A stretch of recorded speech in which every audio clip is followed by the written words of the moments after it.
അതിനു മുമ്പ് ES ബിജിമോൾ മുൻ MLA കൂടി നമുക്കൊപ്പമുണ്ട്. ശ്രീമതി ES ബിജിമോൾ, അവിടുത്തെ ആ പ്രദേശത്തിൻ്റെ സാഹചര്യം ഒരുപക്ഷെ ഈ നഗരമേഖലകളിലുള്ളവർക്ക് ഒരിക്കലും ചിന്തിക്കാൻ കഴിയാത്ത സാഹചര്യമാണ്. യഥാർത്ഥത്തിൽ ഈ മറ്റിടങ്ങളിൽ ഈ ആന ഇറങ്ങിയാൽ ആനയെ ഓടിക്കാൻ RRT സംഘം, വനവകുപ്പിൻ്റെ RRT സംഘം അവിടെ എത്താറുണ്ട്. പക്ഷേ ഈ കോട്ടയം ഇടുക്കി ബോർഡറിൽ ഉൾപ്പെടുന്ന പ്രദേശത്തേക്ക് എത്തണമെങ്കിൽ, സാങ്കേതികമായി ഇടുക്കി ജില്ലയുടെ ഭാഗമാണെങ്കിൽ കൂടി അവിടെ എത്തണമെങ്കിൽ കോട്ടയത്ത് നിന്ന് എത്തണം. എന്താണ് അവിടുത്തെ സാഹചര്യം? എന്താണ് യഥാർത്ഥത്തിൽ ഈ നേരിടുന്ന ബുദ്ധിമുട്ടിൻ്റെ ഒരു സാഹചര്യം? ഒന്ന്, പല തോട്ടങ്ങളും വേണ്ടത്ര ഗൗരവതരമായി അതിന്റെ പണിയും കാര്യങ്ങളും നടക്കുന്നില്ല. എന്ന് പറഞ്ഞാൽ തോട്ടത്തിന്റെ പ്രോപ്പറായിട്ടുള്ള മാനേജ്മെന്റ് ഇല്ല.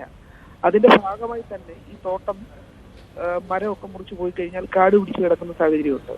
അവിടെ റീപ്ലാന്റ് ഇല്ല. അപ്പം ഈ വന്യജീവികൾക്ക് ഈ ആളുകൾ താമസിക്കുന്ന, ജോലി ചെയ്യുന്ന സ്ഥലങ്ങളിലേക്ക്, ലയങ്ങളിലേക്ക് അവര് ടാപ്പ് ചെയ്യാൻ പോകുന്ന ഈ പിന്നെ റബ്ബർ കാടുകളിലേക്കും ഒക്കെ ഈ ആന അടക്കമുള്ള വന്യജീവികൾ ഇറങ്ങി വരുന്ന സാഹചര്യമുണ്ട്. പലപ്പോഴും വന്യജീവി ആക്രമണങ്ങൾ സ്ഥിരമാണ്. ആളുകളുടെ പതിവായിട്ടുള്ള പരാതിയാണ്. സ്ഥിരമായ പരാതി വരുന്ന പ്രദേശങ്ങളാണ്. സമയബന്ധിതമായി പലപ്പോഴും വനം വകുപ്പ് ഉദ്യോഗസ്ഥന്മാർക്കോ അല്ല ഈ പറഞ്ഞ RRT സംഘത്തിനോ ഒന്നും അവിടേക്ക് എത്തിച്ചേരാനായിട്ട് കഴിയില്ല.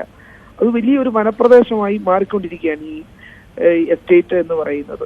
ഈ ഒരു എസ്റ്റേറ്റിന്റെ മാത്രമല്ല, ഉപേക്ഷിക്കപ്പെട്ടു പോയ പല എസ്റ്റേറ്റുകളിലും, കൃത്യമായി വർക്ക് നടക്കാത്ത പല എസ്റ്റേറ്റുകളിലും വന്യജീവികളുടെ ആക്രമണം ഉണ്ടാകുന്നുണ്ട്. ആളുകൾ കാര്യമായിട്ടുള്ള സ്ഥിരമായ പരിക്കേറ്റ് ബെഡ് റിഡനായി പോകുന്ന ആളുകളുടെയും ഒക്കെ സാഹചര്യങ്ങൾ ഉണ്ട്. അതുകൊണ്ട് വളരെ ഗൗരവതരമായിട്ട് ഈ വിഷയത്തെ ഗവൺമെന്റ് കാണണം. മാത്രമല്ല, ഈ വന്യജീവികളുടെ എണ്ണത്തിൽ ഉണ്ടാകുന്ന വർധനവ്, നമ്മുടെ ഫോറസ്റ്റിന്റെ ഒരു ലഭ്യതയുണ്ട്. ഇത്ര ശതമാനം ഫോറസ്റ്റ് ആണ്.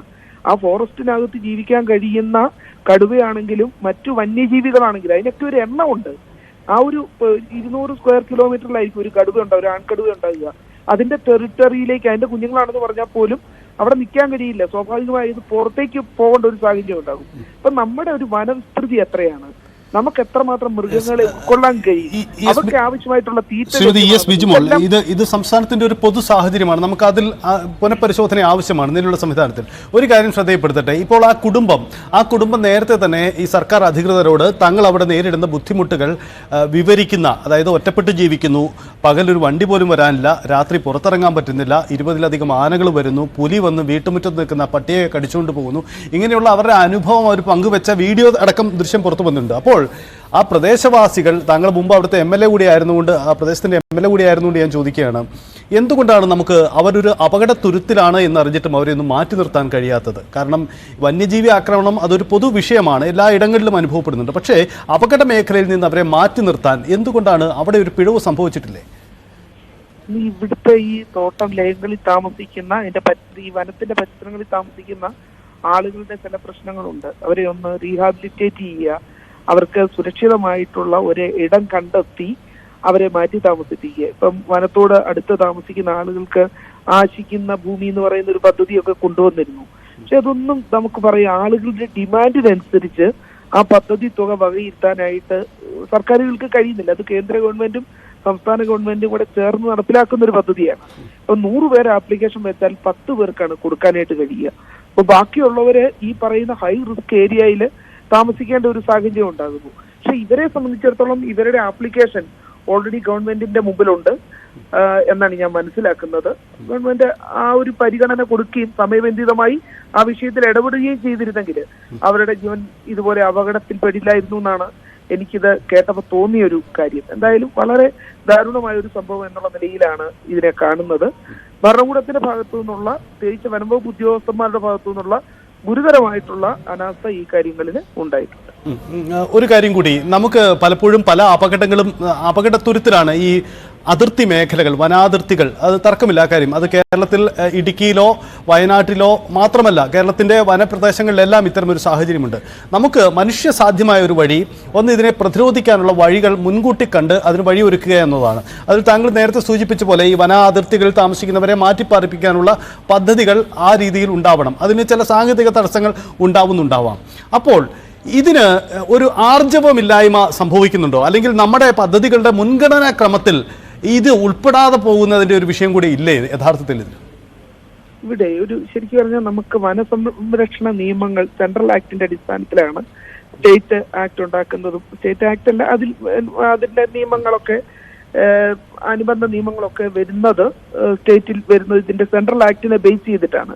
എന്നാൽ ആ ആക്ടിൽ തന്നെ ഇത്തരം വന്യജീവികളുടെ നിയന്ത്രണവും ആളുകളുടെ ജീവനും സ്വത്തും സംരക്ഷിക്കുന്നതുമായി ബന്ധപ്പെട്ടുള്ള വകുപ്പുകളൊക്കെ ഉണ്ട്. ഇതൊക്കെ നമ്മൾ പ്രയോഗിക്കാൻ ഭയപ്പെടുന്നതാണ്. ഭരണാധികാരികൾ ഭയമുള്ളവരായി മാറിക്കഴിഞ്ഞാൽ നമുക്ക് പിന്നെ അതിനകത്തൊന്നും ചെയ്യാൻ കഴിയില്ല.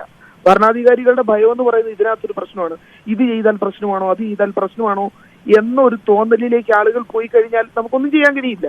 ഈ സെൻട്രൽ ആക്ടിൽ തന്നെ പറഞ്ഞിട്ടുള്ള ഒട്ടനവധി കാര്യങ്ങളുണ്ട്. ബഹുജനങ്ങളുടെ സഹായത്തോടെയും അതായത് പ്രാദേശിക ഭരണകൂടങ്ങളുടെ സഹായത്തോടുകൂടി ഇത്തരം വന്യജീവികളുടെ ഇടപെടലുകളെ നിയന്ത്രിക്കുന്നതിനു വേണ്ടി, അല്ലെ ആളുകളുടെ ജീവൻ സംരക്ഷിക്കുന്നതിന് വേണ്ടിയുള്ള കാര്യങ്ങളൊക്കെ ഇതിനകത്ത് ഈ ആക്ടിൽ തന്നെ പറഞ്ഞിട്ടുണ്ട്. എങ്കിലും ഫലപ്രദമായി അതിനെ നമുക്ക് ഇംപ്ലിമെന്റ് ചെയ്യാനായിട്ട് കഴിയുന്നില്ല. പ്രാദേശിക ഭരണകൂടങ്ങളുടെ സഹായത്തോടു കൂടി ഇതിന് ചില കമ്മിറ്റികളൊക്കെ ഉണ്ടാക്കുന്നുണ്ട്. പക്ഷെ ആ കമ്മിറ്റികൾ എഫക്റ്റീവായി പ്രവർത്തിക്കണം എന്നുണ്ടെങ്കിൽ അതിനാവശ്യമായിട്ടുള്ള ഫണ്ടും കാര്യങ്ങളും ഒക്കെ ആ കമ്മിറ്റികൾക്ക് കൊടുക്കണം. അത് പലപ്പോഴും കഴിയുന്നില്ല. അതുകൊണ്ട് എന്ത് പറ്റും, പ്രാദേശികമായിട്ടുള്ള വാച്ചർമാരെ നമുക്ക് നിയമിക്കാനായിട്ട് കഴിയുന്നില്ല. അപ്പം പല സ്ഥലങ്ങളിലും, ഇപ്പൊ മുൻകാലങ്ങളിലൊക്കെ പല സ്ഥലങ്ങളിലും പ്രാദേശിക വാച്ചർമാരുടെ സഹായത്തോടു കൂടി ആനയെ ഇറങ്ങിയിട്ടുണ്ടെങ്കിൽ അതിനെ മുൻകൂട്ടി അറിയാൻ, കാണാൻ, അതിന് പിന്നെ നടപടികൾ സ്വീകരിക്കാൻ, അങ്ങോട്ട് പോകരുത് എന്ന ആളുകൾക്ക് വാണിംഗ് കൊടുക്കാൻ ഒക്കെ പറ്റുമായിരുന്നു. ഇത് ശരിക്കും പറഞ്ഞാൽ അതിനേക്കാളൊക്കെ എത്രയോ ഹൈടെക് ആയ ഒരു കാലഘട്ടത്തിലാണ് നമ്മൾ നിൽക്കുന്നത്. ഒരു ആർട്ടിഫിഷ്യൽ ഇന്റലിജൻസിന്റെ കാലത്ത് നിന്നുകൊണ്ടാണ് ഞാനും നിങ്ങൾ സംസാരിക്കുന്നത്, ഈ വിഷയം ഡിസ്കസ് ചെയ്യുന്നത്. എന്തുകൊണ്ട് പുതിയ കാലഘട്ടത്തിന്റെ സാധ്യതകളെ നമുക്ക് വേണ്ടത്ര വിനിയോഗിക്കാനായിട്ട് കഴിയുന്നില്ല? ആളുകളുടെ ജീവന് സംരക്ഷണം കൊടുക്കുക, ആളുകളുടെ സ്വത്തിന് സംരക്ഷണം കൊടുക്കുക എന്നുള്ളതാണ് ഒരു ഭരണകൂടത്തിന്റെ ഏറ്റവും പ്രധാനപ്പെട്ട പ്രശ്നം. അവിടെയാണ് മുമ്പേ പറഞ്ഞ നയം ഏതിനാണ് പ്രയോറിറ്റി, നിങ്ങളുടെ പ്രയോറിറ്റി എന്തിനാണ്?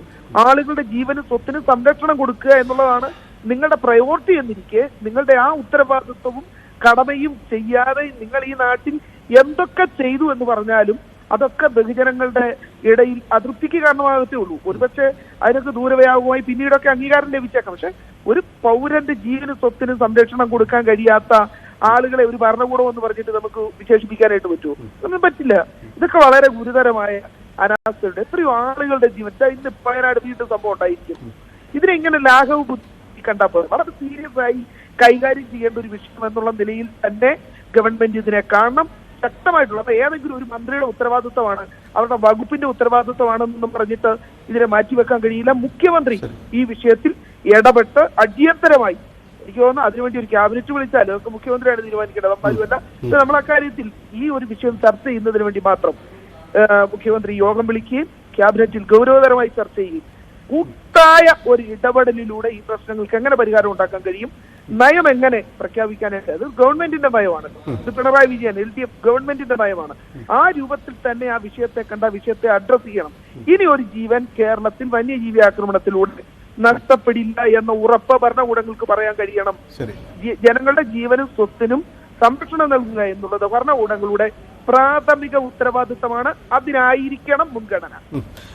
ഒരു കാര്യം കൂടി എസ് ബിജിമോൾ, അതായത് തൊട്ട് മുന്നിൽ ഒരു സംസ്ഥാന ബജറ്റ് അവതരിപ്പിക്കപ്പെട്ടതാണ്. നമ്മൾ പ്രതീക്ഷിച്ചതാണ് ഈ വന്യമൃഗ ആക്രമണങ്ങൾ ഇത്രയും രൂക്ഷമായി നിൽക്കുമ്പോൾ പുതിയ പദ്ധതികളുടെ പ്രഖ്യാപനം, പുതിയ നീക്കിരിപ്പ് കാര്യമായി ഉണ്ടാകുമെന്ന്. പക്ഷേ ഈ വനം വകുപ്പിന്റെ ഈ വന്യമൃഗ ശല്യത്തെ നേരിടുന്നതിന് വേണ്ടിയുള്ള കാതലായ ഒരു ഇടപെടൽ ഈ ബജറ്റിലും കാണാൻ കഴിയുന്നില്ല. അപ്പോൾ സർക്കാർ തിരുത്തപ്പെടുക തന്നെ ചെയ്യണം. അതിൽ ആർജവത്തോടെ നിലപാടെടുക്കാൻ താങ്കൾ അടക്കമുള്ളവർ തയ്യാറാകുമോ? സർക്കാർ ഇപ്പൊ ബഡ്ജറ്റ് ചർച്ച നടന്നുകൊണ്ടിരിക്കുകയല്ലേ. ഇന്ന് നിയമസഭയിൽ ബഡ്ജറ്റ് ചർച്ച ഉണ്ട്. ഈ ദിവസങ്ങളില് ബഡ്ജറ്റ് പാസ്സാകാൻ പോകുന്നതേ ഉള്ളൂ. ഇനിയും നിയമസഭയിലുള്ള MLA-മാർക്ക് ഇടപെടാനും ഗവൺമെന്റിന് മറുപടി പറയാനും ഇതിനാവശ്യമായ ഫണ്ട് മാറ്റിവെക്കാനും ഒക്കെ കഴിയും. ബഡ്ജറ്റിൽ ധനമന്ത്രി വായിച്ചപ്പോൾ അത് വന്നില്ല എങ്കിൽ പോലും ഇപ്പോഴത്തെ ഒരു സാഹചര്യത്തിൽ ഈ കാര്യങ്ങളൊക്കെ കൂട്ടിച്ചേർത്തുകൊണ്ട് ഒരു ഫൈനൽ ബഡ്ജറ്റ് അംഗീകരിക്കാവുന്നതേ ഉള്ളൂ. തീർച്ചയായിട്ടും ഗവൺമെന്റിന്റെ ശ്രദ്ധയിലേക്ക് ഈ വിഷയങ്ങൾ കൊണ്ടുവരുന്നതിന് ഇപ്പൊ തന്നെ നമ്മൾ അതിൽ ഇടപെട്ടിട്ടുണ്ട്. മുഖ്യമന്ത്രിക്കും വനംവകുപ്പ് മന്ത്രിക്കും പ്രത്യേകമായിട്ടുള്ള കത്തുകൾ കൊടുത്തിട്ടുണ്ട്. നമ്മുടെ പാർലമെന്ററി പാർട്ടിയുമായി ബന്ധപ്പെട്ട് പ്രവർത്തിക്കുന്ന MLA-മാരുടെയും മന്ത്രിമാരുടെയും ശ്രദ്ധയിലേക്ക് ഈ വിഷയം ഓൾറെഡി നമ്മൾ അത് പെടുത്തി കഴിഞ്ഞിട്ടുണ്ട്. ശരി, വളരെ നന്ദി എസ് ബിജിമോൾ പ്രതികരിച്ചതിന്. വീണ്ടും